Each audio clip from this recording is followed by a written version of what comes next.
High school. A better time than middle school in terms of raging hormones and teenage angst. But trust me, there's still raging hormones and teenage angst.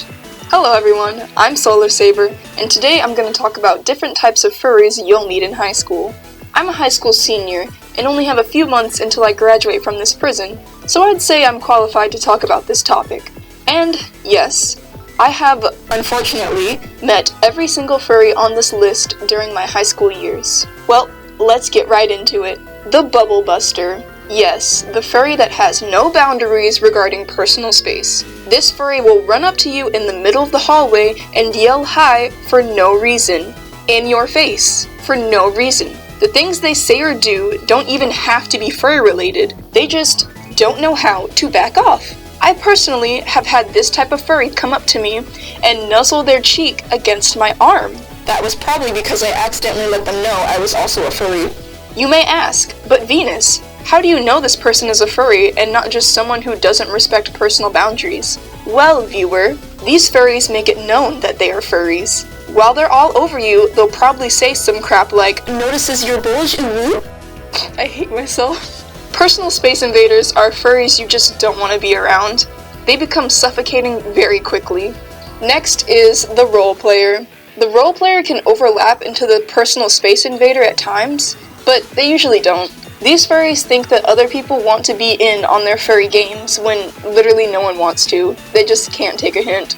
They'll most likely show animal characteristics in public, such as growling, hissing, or barking. You do something they don't like? Prepare to be hissed at. Have they grown attached to you for some reason? They'll probably follow you around like a literal puppy for a while. Roleplayer furries usually write questionable fanfiction or original stories, or they're just really into them. In my experience, you can find them drawing very questionable furry art as well. The next thing I have on the script is the straight furry, but those obviously don't exist, so I'm moving on. Next we have the FURSUITER? Okay. No one at my high school actually showed up wearing a fursuit. If they did, they'd probably be ridiculed by all the hunters. Yeehaw, Georgia. But this is still close. The fursuiter will show up to school wearing a tail or furry ears. You'd think they were a normal person until they bust through that door with their huge foxtail on. Sometimes these furries will also wear chokers that resemble collars. From what I've seen, they also usually have really brightly dyed hair for some reason. If it isn't a furry tail or ears, they're wearing those cat headphones. You know what I'm talking about. I've noticed that a very small percentage of these furries also try to deny that they're furries. When you bring up that they have a freaking huge tail on, they'll say something like, "I just feel really connected to nature and animals." Like, okay, you're obviously in purgatory. Lastly, we have the low-key furry.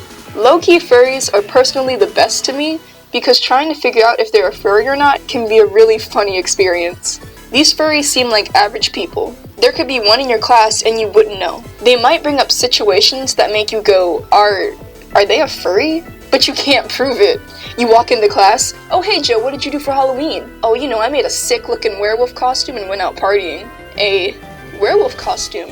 That you made yourself?" "Yeah, I wanted to look extra scary." "Okay Joe. Okay."